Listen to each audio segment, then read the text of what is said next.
Okay, good morning. Sorry to keep you waiting here. And my name is Eddie Lam, Associate Dean for Student Affairs of the Faculty of Science, the University of Hong Kong. And it is my honor to have the opportunity to speak here today at the induction program for freshmen in BSc Actuarial Science, and BASc Applied Artificial Intelligence. And congratulations on your superb achievement to make it to Hong Kong U. And a big welcome to the family of Faculty of Science. Now,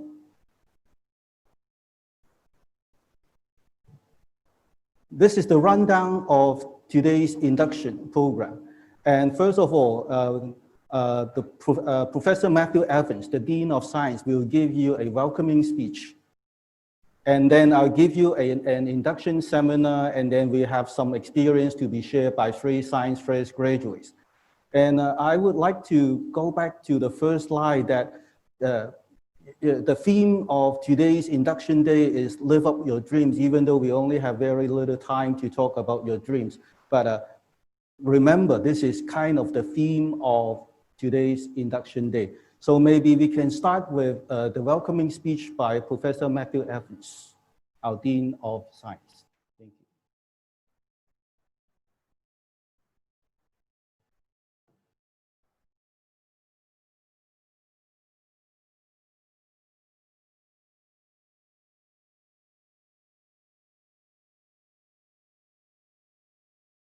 you. A very big welcome to the Faculty of Science. I am Matthew Evans, the Dean of the Faculty, your faculty. I very much hope that you'll have an enjoyable time here for the 4 years or so that you will be with us. The university that you've chosen to join is an old established institution with a great reputation, as is our faculty. We were founded in 1939, just before the outbreak of the Second World War and the occupation of Hong Kong by the Japanese from late 1941 to mid-1945. And as you can see, our faculty was founded in a time of strife and difficulty. And in that time, there have been 18 deans of science, more than 20,000 students. Our first graduate was Sing Sung Huang in 1941, and there were wartime degrees given to 2 other students, Young Tai Lam and Ray Sun Huang. It's worth noting that of our first 3 graduates, 2 were men and 1 was a woman. Since this rather slow start, we've graduated over 23,000 students from more than 50 countries. So the family that you join today is both deep and wide. Almost anywhere you go, you will find someone with connections to this faculty is already there. This is important because your university is something that will stay with you forever. You probably know that the university at which you studied is usually referred to as your alma mater, but maybe you don't know what that means. It's a Latin phrase, and it literally translates as nourishing mother. And an alumnus, if you're a man, or an alumna, if you're female, is one who was nourished. Now, I don't know how well you get on with your mother. I'm sure it's excellently. But you would be very unusual if you agreed with everything she ever said or did. So don't expect to agree with everything that your university says or does, or in fact the other way around. As in a civilized society, we should be prepared to embrace diversity of thought. But just like your mother, we will always be here for you. And we would like you to make us proud. And I'm certain that you will do that. The last year was obviously a tumultuous one in Hong Kong. Some of you may have supported or even participated in the protests. Others of you will abhor the views that they expressed. Some of you might resent the national security law. Others might support it. It is not for me to tell you which opinion to hold. That is between you and your conscience. I will not judge. I will not condemn either side. But I will say one thing. A university is a place for ideas, for debate and discussion. It is not a place for violence. That is not to say that a university is a place of peace and harmony, because it is not. Academics disagree all the time. They argue all the time. But there's an academic way of settling things. Academics settle their differences through debate and argument. In fact, a good shorthand description of an academic's day-to-day life would be that it was full of argument. While we are in the university, I would hope that we can settle our differences in this academic way. Here in this place, you are not yellow or blue, you are green. You are all the colour of Hong Kong U. Reasoned argument should be acceptable. There should be no hate speech, though, and no violence. The university will respect your opinions and your actions provided that your conduct remains lawful. If you then add the outbreak of COVID-19 to the social issues, you will easily see that the last year has been exceptional. The mere fact that I'm speaking to you now by video rather than face-to-face testifies to the changes we have observed. And I'm very proud of the way the faculty has come through the last year. It has emerged stronger than it was before. My colleagues have learned how to teach online. There have been innovations that have been used to ensure the experience of students is impacted as little as possible. I cannot pretend that it has been perfect. But given the scale of the challenges, it has been highly commendable. My colleagues, your teachers, have worked exceptionally hard to preserve the learning of our students. To be honest, we do not know exactly how the next semester will go. We have decided to teach the first 3 weeks online. The remainder of the semester we are planning to be in dual mode. That means both face-to-face and online. There will be some of you who cannot make it to the university at all, and we will do our best to ensure that you have the best online experience possible.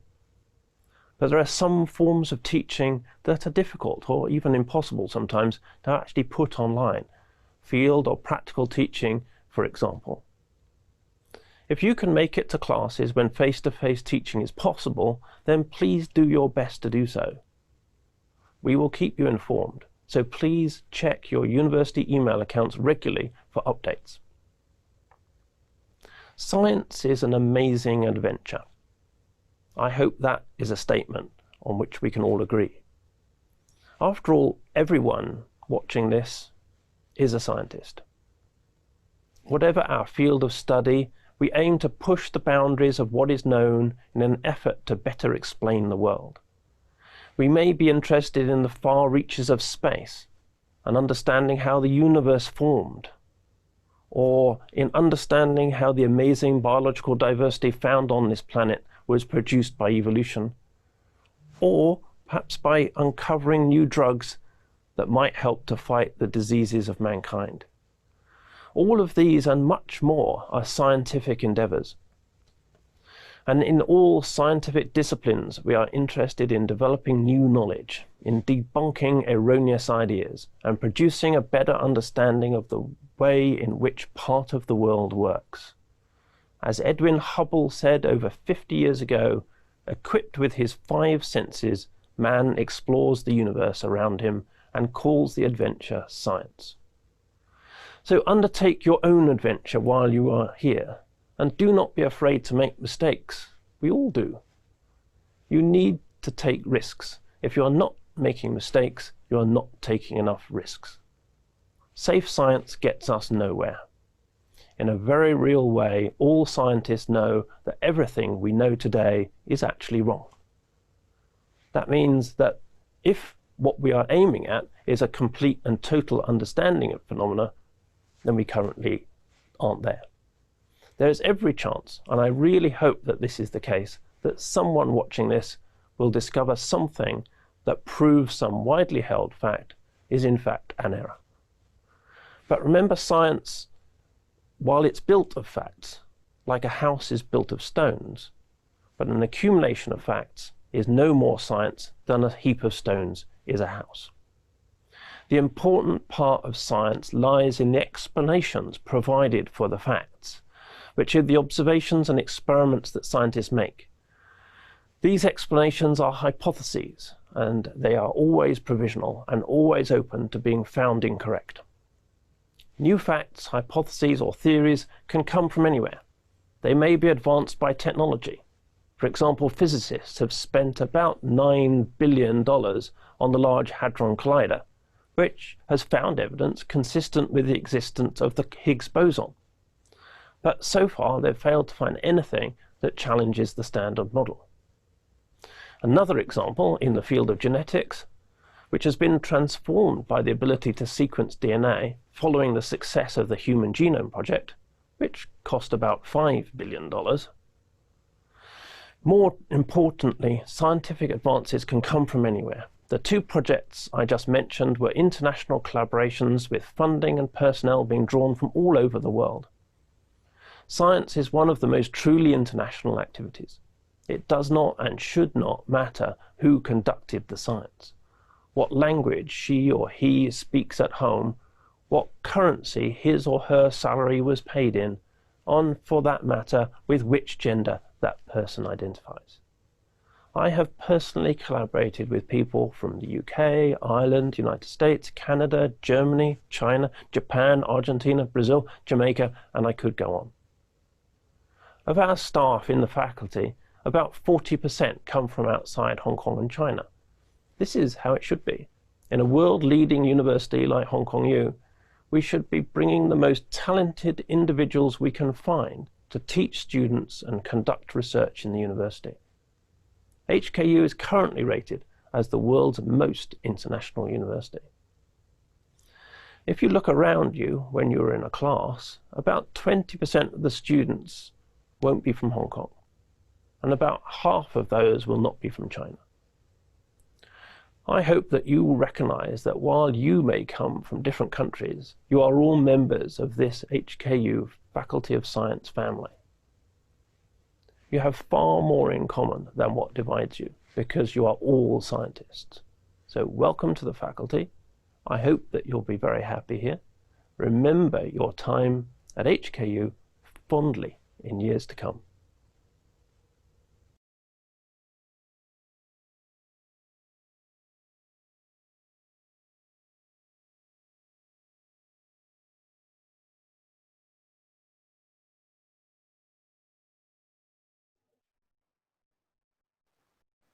Thank you, Professor Matthew Evans. As he mentioned in the video, he mentioned that academics disagrees all the time. So, and there is one point I cannot totally agree with the dean in the video. He mentioned that at university, don't be afraid to make mistakes. If you're not making enough mistakes, you're not taking enough risk. Okay, so I'm the bad guy here.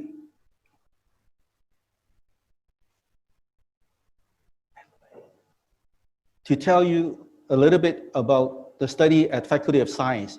And the first things I would like to discuss is some mistakes that you cannot make at university.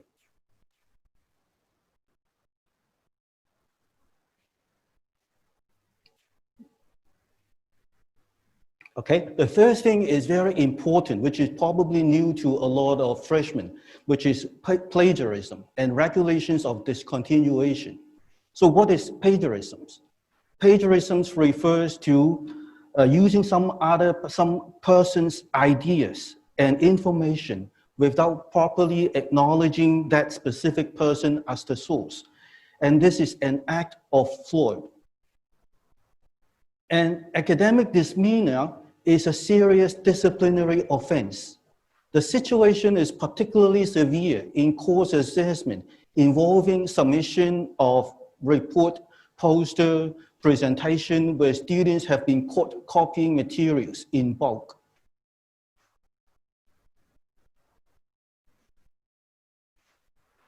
The faculty does not tolerate plagiarism.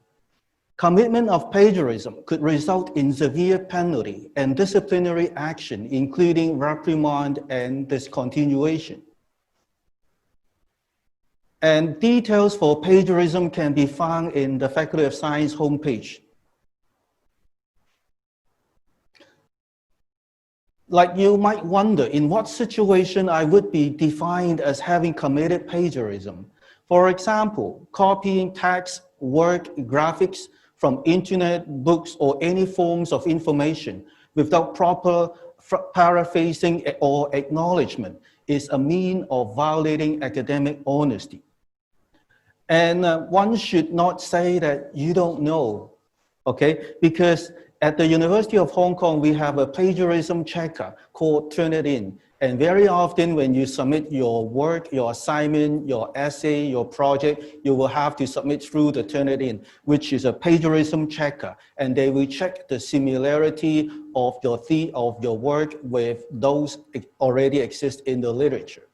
Okay, so you cannot say that, oh, I don't know, because you have the similarity reports generated by the Turnitin. Okay, so when you have doubt, talk to your academic advisor, your teacher, or your tutor, okay? But just do not commit plagiarism accidentally, okay? So there are other disciplinary issues. It seems that I'm very bad telling you all the bad things about the university, okay? So disciplinary issues, besides plagiarisms, you should be aware of your conduct, behavior, and always uphold your integrity. Never attempt cheating, falsification of documents. Okay, very often, you know, students who skip the test and they submitted a medical representation and they get it from the hall or wherever, okay, and which is a falsification of documents, and that's a criminal act, and it doesn't make any sense. It doesn't worth to take the risk to submit a falsification of documents. A class test only worth 10% of the total marks. So don't ever think about it. Now, any disciplinary infringements will be considered by the disciplinary committee. Penalty ranges from reprimand to expulsion from the university, depending on the seriousness of the offense. Other things that you should pay attention to would be the inclusive language in academic work. Now, inclusive language in academic work, and more attention and awareness should be paid to and sensitive to the use of language, is to generate more thoughtful and respectful use of language, to reduce discrimination by promoting a balanced and considerate engagement with social diversity, and to avoid words and phrases that stereotype, marginalize, and demean social groups. Okay, for more information, you can take a look at the following website from the Teaching and Learning of the university. And the most serious part is the regulations on discontinuation. Okay, there are some important guidelines for progression and discontinuation. The faculty stresses the importance of the academic performance of students. And for those students who do not perform satisfactorily, may be recommended for discontinuation of their studies.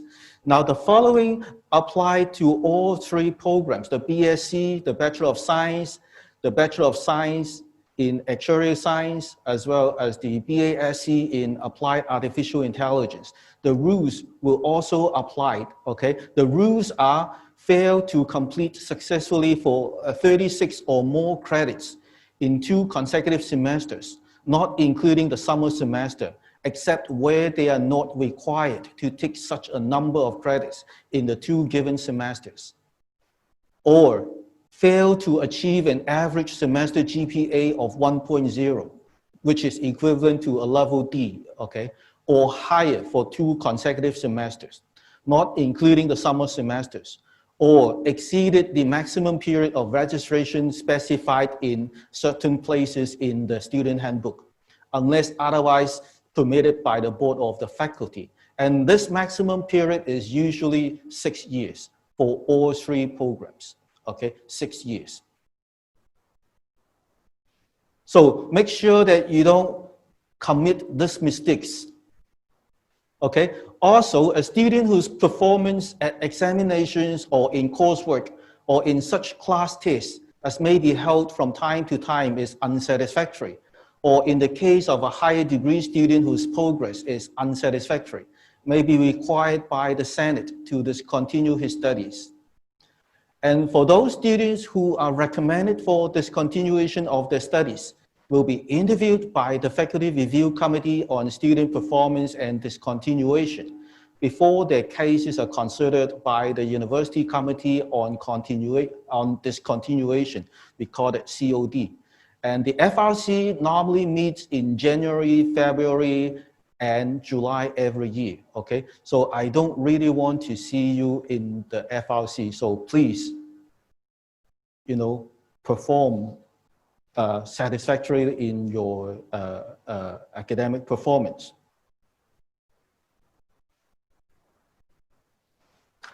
Okay, and other than the bad things, we also have some many good things at the faculty. Other than the rules and regulations, we have other learning opportunities provided by the faculty. Okay, and they are called the experiential learning and outside classroom learning experience. Okay, and experiential learning activities to complement and enhance the curriculum so as to give students an all-rounded and holistic education, and to require students to tackle real-life issues and problems by drawing on theoretical knowledge that they have learned in formal curriculum, and to address the limitations in lecture, classroom-based learning. We have a list of experiential learning activities available through the project-based learning, including the undergraduate research opportunities, the final year project provided by each department, if you major of your department, that the subject that you're majoring in, with the final year project, directed studies, and we also have a summer research fellowship scheme, the overseas research fellowship scheme, the undergraduate research fellowship program, and the undergraduate research colloquium for science students. We also have seminar course as well as the capstone experience. We also have some field studies, discipline internship and professional preparation program, a student exchange program, visiting studies, summer schools offered by the IAO office, the International Affairs Office, or by the faculty, by school, as well as by departments. Also, it is the recommendation of the university of the one mainland China, one overseas learning opportunities. Okay, so this opportunity is to promote global citizenship and competitiveness. Students are strongly encouraged to participate in at least one mainland China and one overseas learning opportunity, with duration of no less than 3 weeks, of which at least 2 weeks must be outside Hong Kong in their undergraduate studies. Okay, so stay tuned for the opportunities available from the faculty, from CEDARS, from Common Core Office, IAO, Hong Kong U Horizons, AAO, Hong Kong U Summer Institute, and so on, okay? So there are lots of opportunities. And you can find the resources, the useful resources from our one-stop induction platform for freshers in the science program, okay? Where you can find a lot of useful information, all you need to know, as well as the major and minor program, as well as all the information you need. You can also find your undergraduate student handbook from the faculty webpage, and as well as the tips for choosing your major and minor program. Of course, it's better to talk to people, and if you have any queries, it may be very specific to you, and these are the useful contact with the faculty office, the academic advising office, academic support and examination sections, as well as the Hong Kong U Worldwide Undergraduate Exchange Program. And you can find the contact on the slide. Also, we have the advice and support from the university. And we have the Academic Advising Office that provide academic advice to all undergraduate students. We have the Center of Development and Resources for Students. And in short, we call it CDES, okay? CDES provide counseling and personal counseling service and person enrichment, careers and placement, campus life, and student development problems. You can go to see this directly. And of course, we have the University Health Service at the University of Hong Kong, and which will take care of your health issues. And that's all about the regulations, rules, and support from the university. And now it's time to have some chit chat with you. And, you know, some time ago, I asked my daughter a question: why go to university? And to my surprise, she gave me a dirty look like this. What do you mean? Why go to university? I just finished my secondary education. Do you expect me to go back to primary school or what? No. I said, that's not what I mean. That's not what I mean. I mean, my question is, what is the purpose of going to university? And so I would like to know how you feel about this question. And here I have a question on what is the most important reason for going to university. Maybe I would like to have your response. Thank you. By a polling. Okay, so you have 5 choices. They are academic interest, university education often leads to a better career in the future, enjoy an active social life by making more friends, fulfill parents' dreams, and others. Okay, what is the most important reason for going to university?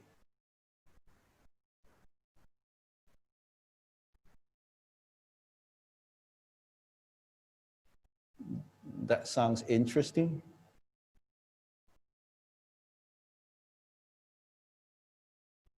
Maybe I give you 15 more seconds.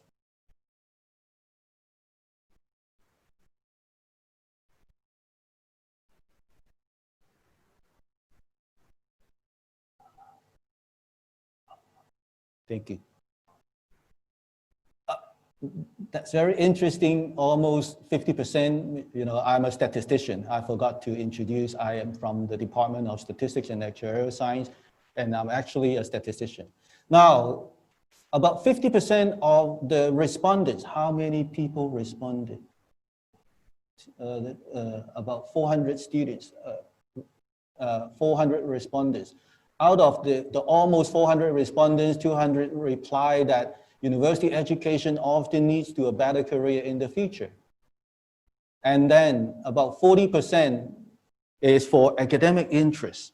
You know, I'm not surprised that about half of the respondents had chosen B, that university education often leads to a better career.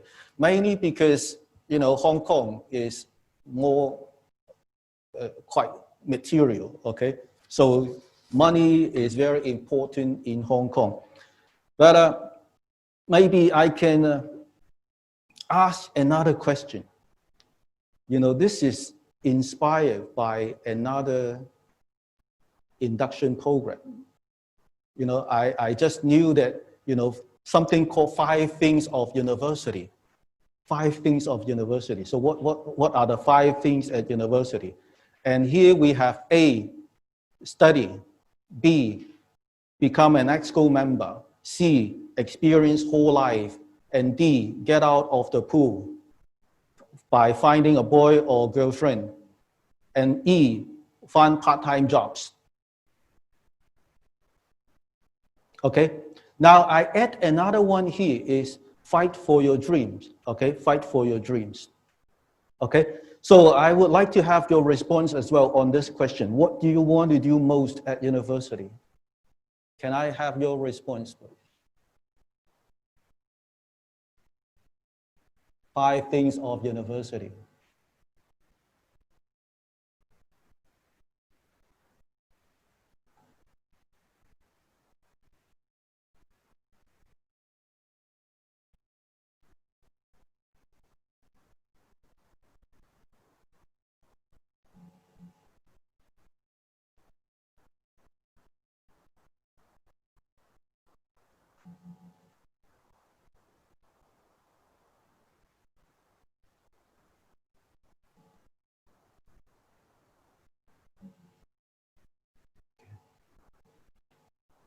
Okay, thank you very much. And I'm a bit surprised that, you know, about 50% of the respondents chose option F, fighting for your dreams. You know, I would expect that, you know, the number would be quite small. And find part-time jobs only 1%, and 2% become an EXCO member. Oh, I think the current EXCO members, you know, you would have a hard time in finding the next cabinet, the members for the next cabinet. Only eight respondents. You know, you have to fight among the science society, the stat society, chemistry society, among these 8, okay? And 150 say that, you know, for study, okay? So if you remember, this is not the main theme of today's induction program, is to live up your dreams at Hong Kong U. And I would like to say a little bit about dreams, okay?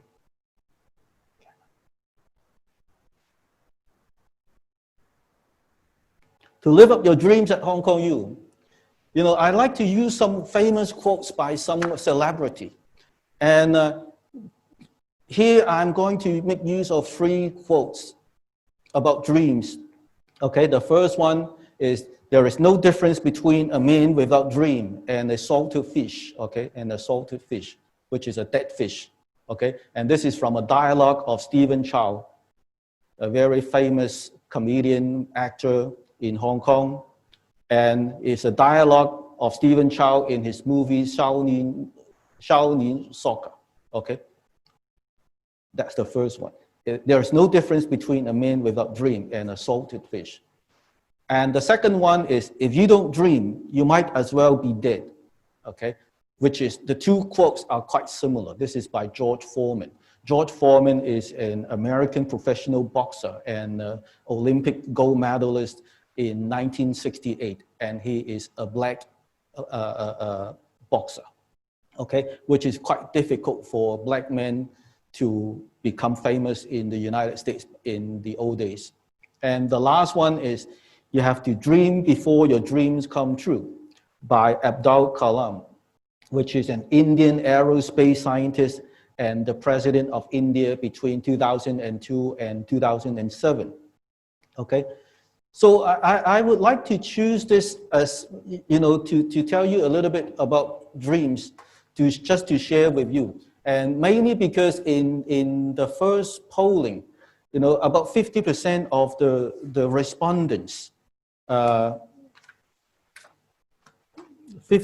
of the respondents, they said, you know, university education will lead them to a better career in the future, okay?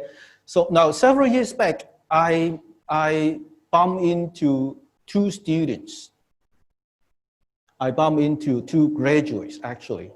And they tapped on my shoulder, and I turned my back, and I saw 2, I don't know how to explain, that 2 unfamiliar faces. They said, "Hi, Eddie." And I look at them, I don't quite remember them, and they were very dark with rough skins and just like my age. I thought they were my schoolmates. And they were actually my students, graduated like for 2 years at that time, at most, okay? So I said, "You are," and they remind me about their names and so on. I said, oh, that's great to see you again. I don't remember you. What happened to you? You get all dark and rough skins, and you know, your aging process is progressing very fast. So they said, "Oh, we work as organic farmers after graduation for 2 years." I said, "Organic farmers, that's a new industry." He said, "Yes." And so you must be making a lot of money. And they said, "No, because I'm also a material guy. So everything I think of is money, okay? So you must be making a lot of money." They said, "No, we only make about 10,000 per month, 10,000 Hong Kong dollars a month. That is about 1,300 US dollars per month, which is way below the median income in Hong Kong, okay? And said, why would you like to become an organic farmer? And how do you get all the dark and rough skins? They said, we go to bed at 8 o'clock at night and get up at 3 to 4 o'clock in the morning and start working in the field under the sun and so on. I said, do you think it worth it? They said, this is our dreams. And we are very happy to have our dream come true. And the only thing I can see is their big happy face. You know, they have a big smiling face hanging on the face, a big smile that, you know, that's quite rare in Hong Kong. And I can feel their happiness. And they also said, we're not too sure whether our dream is sustainable, but we are still young. We will not regret what we have done, okay? So that, you know, I have a sincere admiration of their act, and I'm very happy that they fight very hard and chase after their dreams. Who knows whether your dream can be sustainable, but at least you have tried, okay? So that's something I would like to share with you about your dream. So you need to have a dream, and at least you need to have a plan to think of, you know, about the future. At least what do you want to achieve in 4 years' time? When you graduate from this university, what do you want to achieve, okay? So there are other skills that universities would enable you to develop, okay? Like organization other than academic. There are many, many soft skills that, or transferable skills that you need to pick up from university.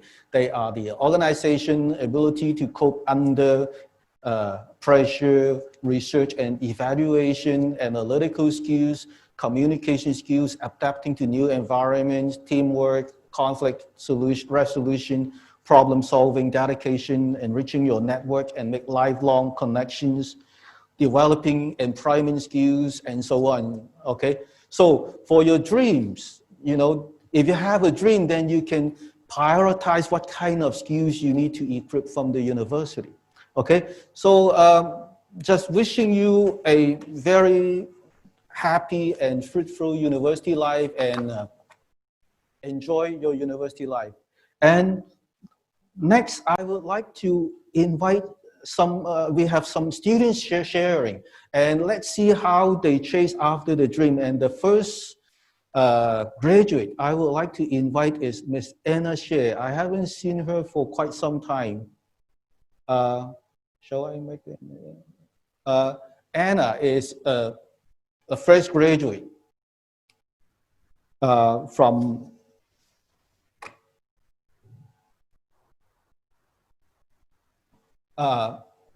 majoring in molecular biology and biotechnology and minor in English studies. And she participated in the summer research fellowship. That is something that I mentioned earlier about the experiential learning. We call it SRF, under the supervision of Dr. Wallace Lim in 2017, in the summer of 2017. And she joined a year-long overseas exchange program to National University of Singapore. And she will further pursue her PhD study in plant science at the University of Cambridge in about a month's time, okay? So can I invite Anna to share your wonderful experience with us? Thank you so much for the kind introduction, Dr. Lin. Let me just, Dr. Lin, just a minute. Let me share my PowerPoint with all of you. Okay. And please pardon my forehead. For some reasons, my pleasure background isn't really working. Okay, I suppose everyone can see it right now. So again, thank you so much, Dr. Eddie Lam, for the kind introduction, and really glad to be able to share my experience with all of you this morning. And a really warm welcome to HKU. As Eddie has introduced, I have just graduated from HKU with a BSc degree in molecular biology and biotechnology. And today, I'll be mainly talking to you about my experience in the SRF program, my overseas exchange at the National University of Singapore, and to myself, more importantly, like how I bridge onto other opportunities after the the experience that HKU has provided me, as for the YSS students.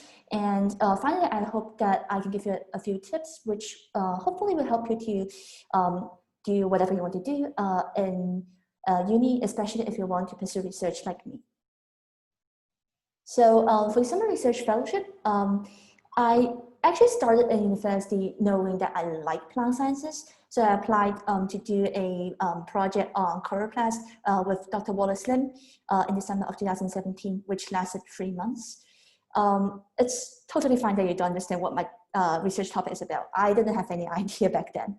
The point here is after you complete your first year of studies, once you have some background knowledge in your courses and your lab practicals, you need some experience in how it feels like actually working in the lab. Believe in me, whatever you learn in classes and practicals will at first appear useless in the lab because it's a completely different context. You have a completely different way of organizing a schedule and how to do things. But trust me, that will be an eye-opening experience for you and will be a really useful way to test whether you are passionate about research or not. Fortunately for me, this experience really affirmed my interest in plant sciences and research. And fast forward to my 3rd year, I went on to my first overseas exchange at the National University of Singapore, which is a really nice school. And while I was there, I joined the Undergraduate Research Opportunity Program, also called Europe. This is really common in foreign universities. They provide this kind of programs for undergraduate students to experience what research lives feel like. Oh, sorry. It's akin to the SRF, the only difference being Europe usually runs in the semester, while SRF is only for the summer. So my project was an 8-month-long project on protein interaction and rice, like exactly the rice that you eat every day. The picture shows me and some of my group mates in a group project back in NUS. And one note here, you would want to find some really, really good group mates while you're at HKU or when you're on exchange, because a lot of the courses will involve group project. And even after you graduate, like now after I did, when you go into workplace or into the academia, you always be working with people. So do remember to build a good relationship with your group mates and future collaborators, and proceed as you should. And one thing I'd like to highlight after talking about my HKU sort of exchange and SRF experience would be how I bridged onto other opportunities in my final year. So after I completed my NUS research, I was fortunate enough to win the Innovation and Technology Scholarship offered by HACR government, HSBC and HKFYG, which gave me quite some money on overseas exchange in a year. Allow me to diverge. Eddie just mentioned that, how people are being materialistic or something. I often consider like you can be materialistic and idealistic at the same time, because as scientists, we do have dreams about whatever we want to do, whatever research we want to make. But frankly speaking, we live in the material world, and you do need money to, let's say, fly to foreign places for exchange. You do need money to pay for a dormitory and whatever not. So, like, be materialistic and idealistic as you should. So under the support of that scholarship, I went to Cambridge during the summer of 2019. The picture below is me with my Cambridge supervisor and my lab mates. And I also went to the University of Western Australia last winter. Here's a picture of me and my Australian lab mates. Both of these lab experiences are focused onto plant synthetic biology, which is what I'll be specializing in as a PhD student. So I really want to highlight when you're at HKU, don't just be limited by what the faculty or the school has to offer. You can start to, to learn more about outside opportunities and start to build your career step by step. This brings me to the tips I want to share with you about, especially if you want to pursue a research career. First of all, when you enter university, read widely and determine, even if really fakely your interest early. This will help you to discover the right opportunities for you.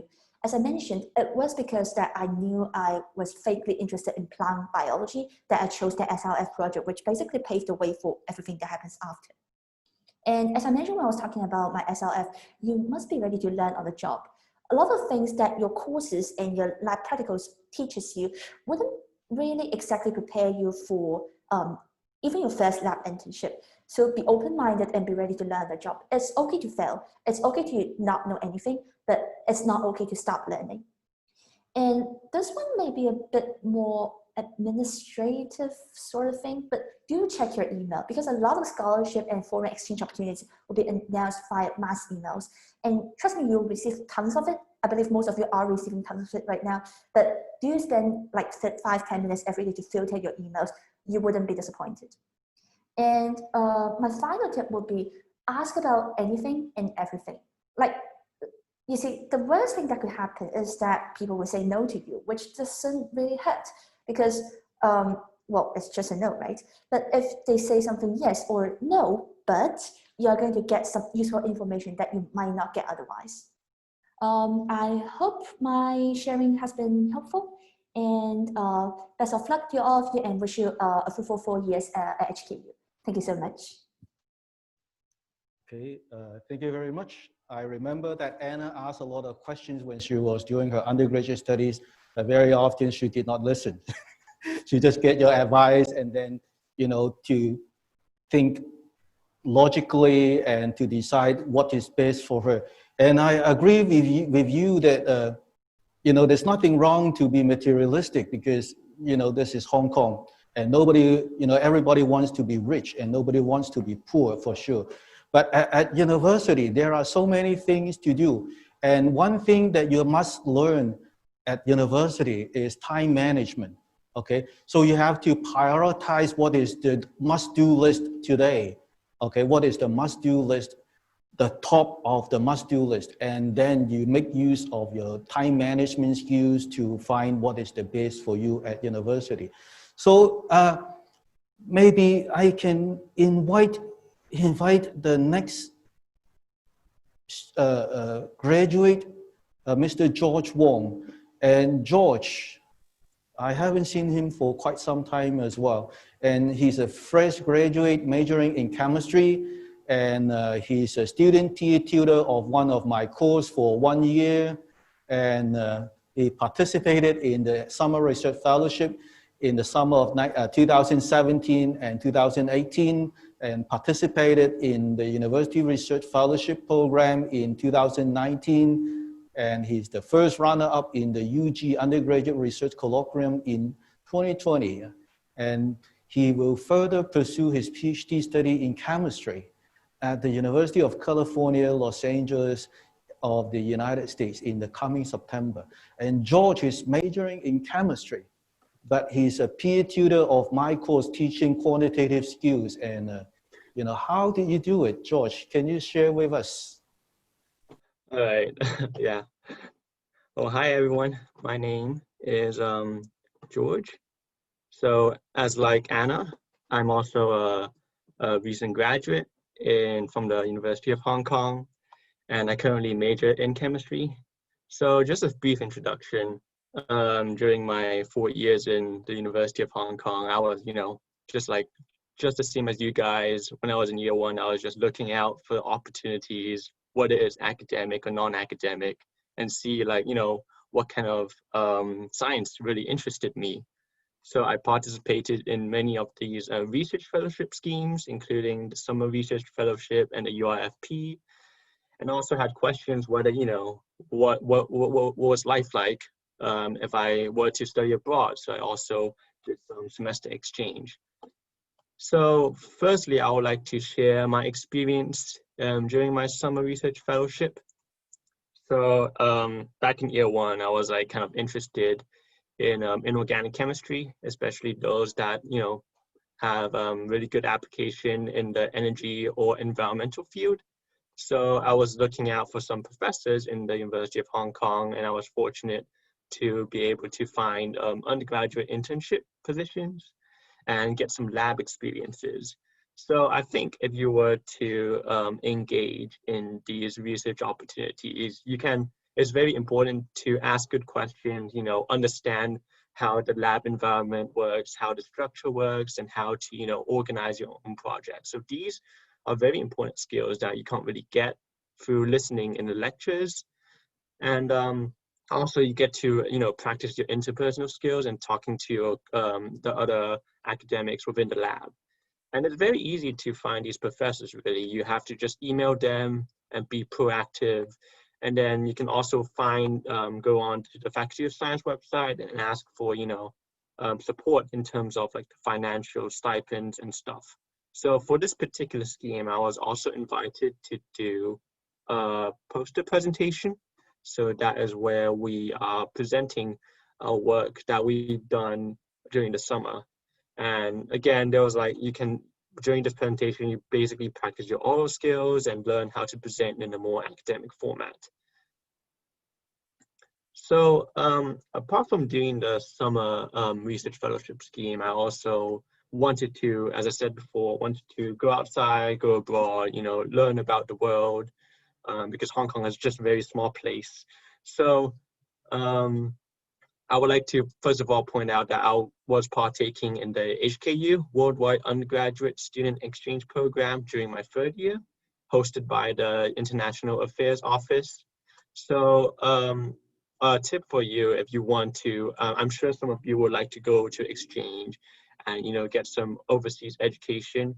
So an important tip to get to the school that you want to would just focus on your academic performance, because according to the International Affairs Office, they'll use your CGPA as a benchmark to decide which university that you can go.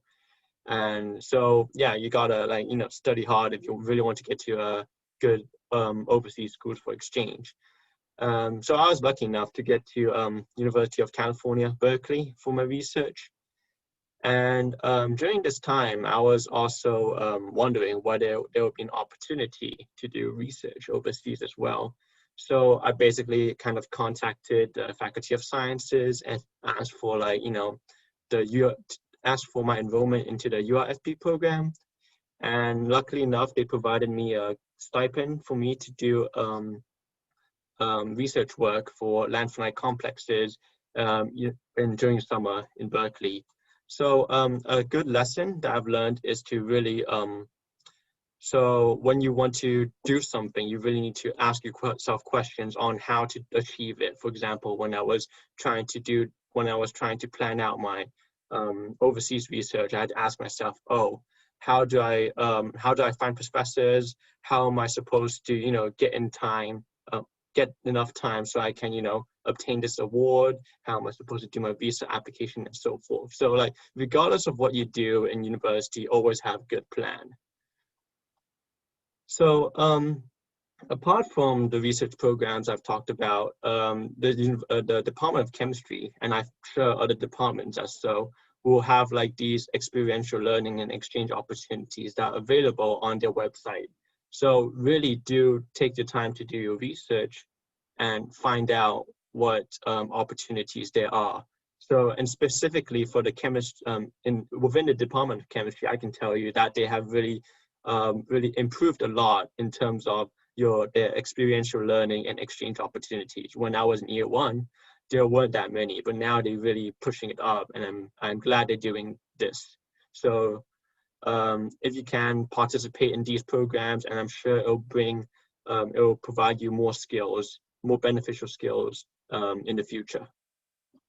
So in terms of my non-academics, while I was in around year one and year two, I really studied hard so I could get a good exchange, but I also, wanted to, mingle around other university students, maybe from other disciplines, not necessarily science. So I basically participated in International Society in my first year, and also participated in dorm life in the Lapshi College.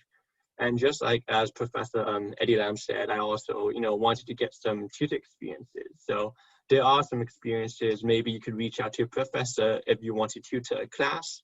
So that's what I did. I wanted to, just improve my teaching skills. So that's why I want to become a tutor in the course SCNC 111. So as a reflection of my past 4 years, I really think that it's important for a student to be very proactive regarding not only their studies, but also, their non-academic matters, just like, how to, really plan your university life overall and explore like these opportunities available in school. And I think that it is very also important to know how to balance between your priorities, whether it's your academics and non-academics.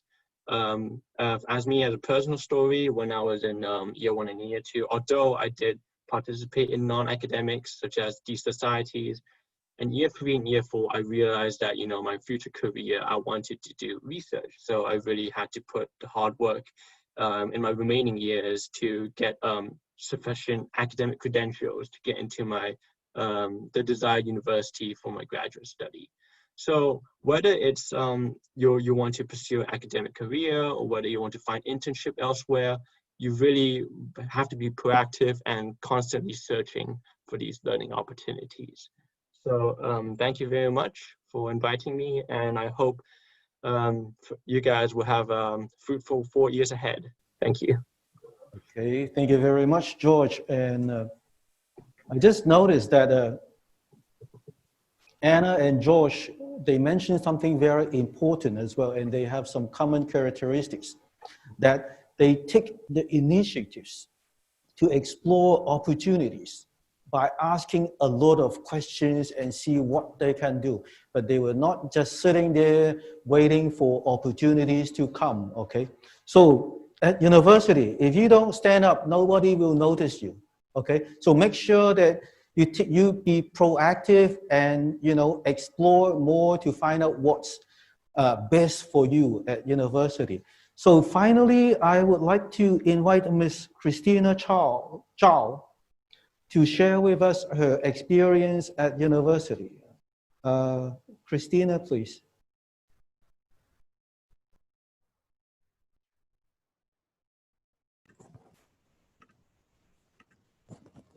Hello.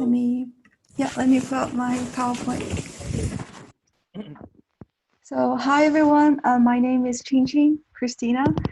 So I'm a fresh graduate this year from HKU. I major in physics. So today it's really my honor to be here to share with you guys my HKU experience in the past 4 years. So in my sharing, there actually mainly be 2 sections. So in the first part, I will talk about some academic related experience. And then in the second part, I will share some non-academic activities that I have participated in. So, okay, so academic wise, in my 4 years ago, when I was here, when I just got into HKU, I was pretty sure that, I'm very interested in physics and I want to do research in physics. That is quite naive, but it's also motivated me to take classes in physics. And by the end of year 1, I applied for the summer research fellowship program. So this is a program that Anne and George has also mentioned. Essentially, faculty will fund you over the summer so that you can work in a research group in HKU. I took this chance to join the nuclear physics group. Starting from that summer, I get to learn about virus data analysis technique in the nuclear physics. I keep staying in the group throughout my year 2, acting as a part-time undergrad researcher. And I also did my second summer research fellowship program there. So my research experience at nuclear physics group is not only staying in the lab in Hong Kong U and doing data analysis. I also got the chance to really go out and see how real experiments are conducted in nuclear physics. So I got the opportunity to go to Lanzhou, an Institute of Modern Physics, to see how people there doing nuclear physics experiments. So over the summer, and I participate in the Nishina School for Nuclear Physics. So this is a summer school arranged between HKU, Peking U, Seoul University, and the Riken Research Institute in Japan. And I spent 2 weeks in Japan learning about nuclear knowledge from the best research scientists there. So after the first 2 years of doing research and taking classes, in my year 3, and I applied for the visiting program. So I spent a year at Yale as a visiting student. This is a visiting program arranged by HKU and Yale University. 1 year at Yale was absolutely amazing. Academic-wise, when I just got into Yale, I didn't start doing research right away. Instead, I really sit down and start thinking, you know, what is my research interest? After 1.5-year experience at Nuclear Physics Group, I realized that doing research in fundamental science might not be my passion. And I started to talk with different PhD students there and professors there. And eventually I decided that I want to join an applied physics research group there. And I have a great research experience in that group. I got a chance to initiate my own project. I have weekly discussion with the professor and discuss about our project and the different approach that we might able to take to solve our problems. So I love my research experience there so much that I actually stayed there for during the summer through the Overseas Research Fellowship Program from HKU, acting as a full-time researcher. And I also took a gap semester there at Yale, working as a full-time researcher.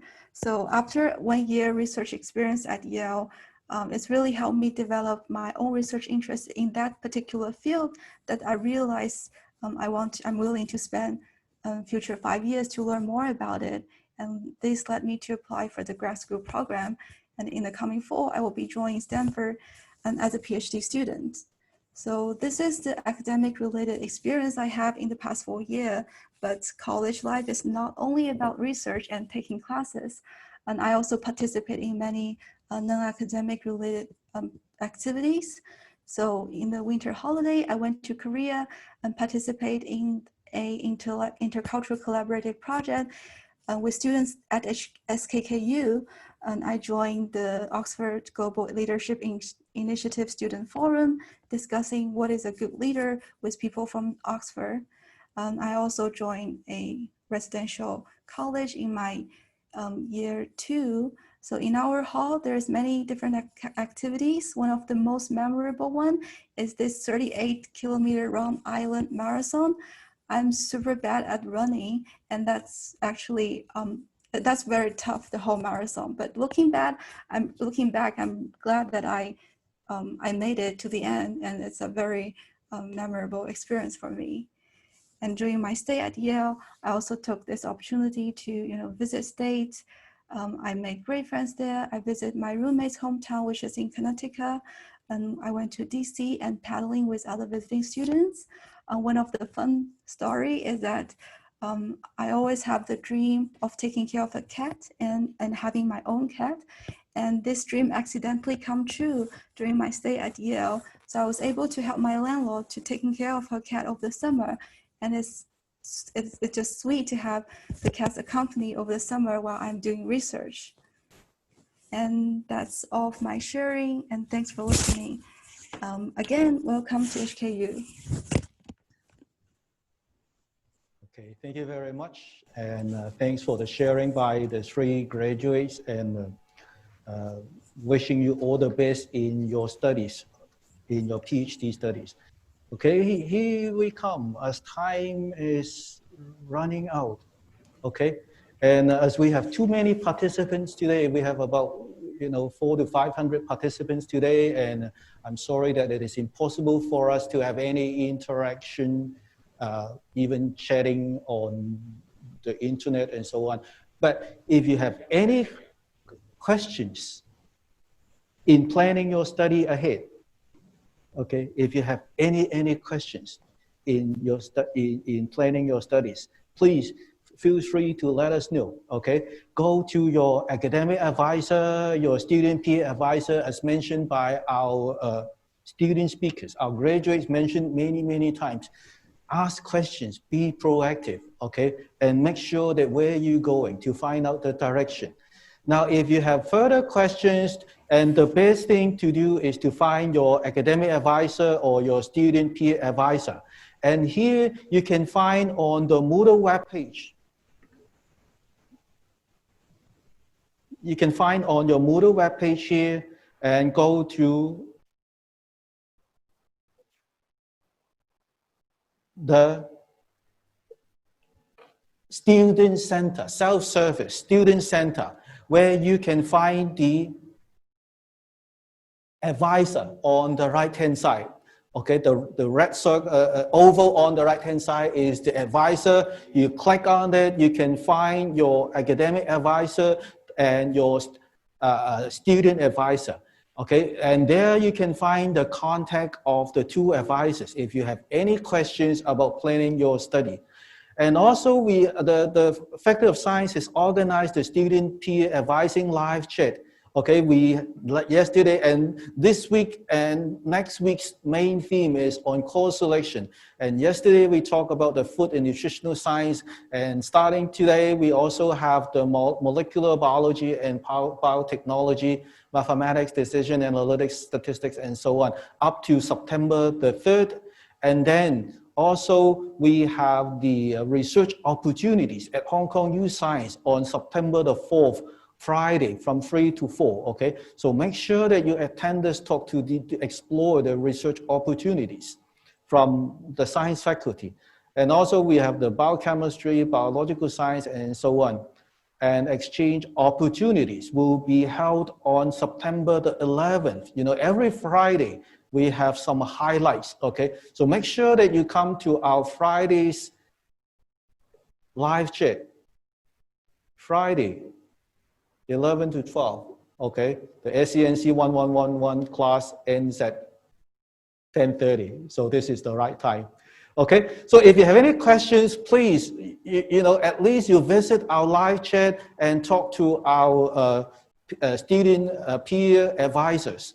Okay, and the last minute advice, September the 15th, okay, which is the last day of the airdrop period.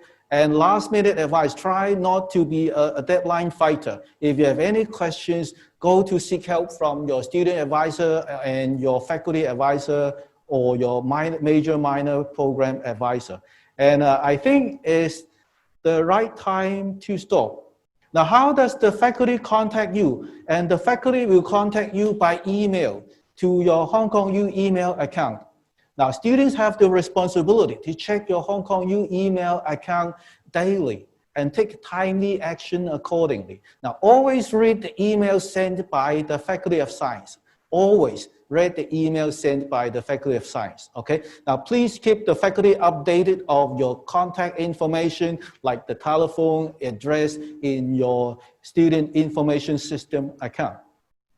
And finally, hope you all feel ready and eager to seize all the new opportunities that are coming your way and throw yourself into life at Faculty of Science, the University of Hong Kong. And wishing you a very fruitful and memorable experience at the University of Hong Kong, okay? And this is Faculty of Science report from Eddie Lam, okay? Thanks for joining, okay? Thank you, bye-bye, see you. If you have any questions, please feel free to contact the faculty and me as well, okay? Thank you very much.